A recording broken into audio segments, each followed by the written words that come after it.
Первый отряд спасателей по команде погружается в вертолет, после чего Ми-8 зависает на высоте 50 метров над землей. Задача бойцов – до миллиметра отработать навыки спуска по веревке. Одной из главных проблем при выполнении этого задания являются сильные порывы воздуха, из-за которых трос, по которому спускаются спасатели, болтает туда-сюда. Поэтому первый член команды, спустившийся на землю, натягивает веревку, тем самым помогая своим напарникам. Эти учения проводятся в рамках подготовки к предстоящему весеннему половодью. По прогнозам экспертов, в возможную зону подтопления в Якутии попадают свыше 100 населенных пунктов.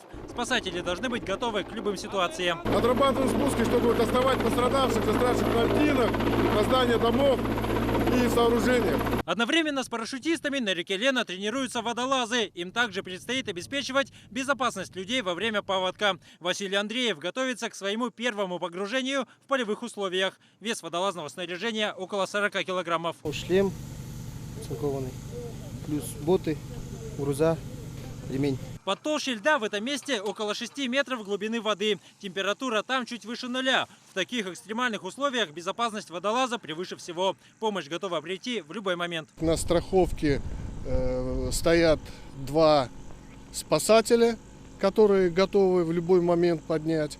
И находится готовый водолаз, который в течение 1 минуты должен будет спуститься под воду и помочь. Первое погружение Василия Андреева длится около 15 минут. Испытание для водолаза проходит без происшествий. Теперь, когда боевое крещение пройдено, его ожидают десятки спусков под воду. От Майны метра 4-3 отходил по сторонам.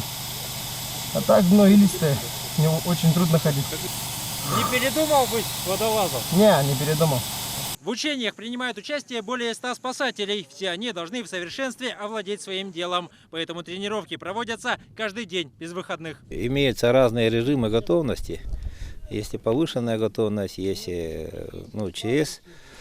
И вся служба, она в течение 1 часа готова выехать, вылететь в любую точку нашей республики. Специалисты торопятся. Ранняя оттепель может сказаться как на сроках начала половодья, так и на его масштабах. Впрочем, в запасе у них времени приблизительно до конца месяца. Уточненные данные спасатели получат 16 апреля.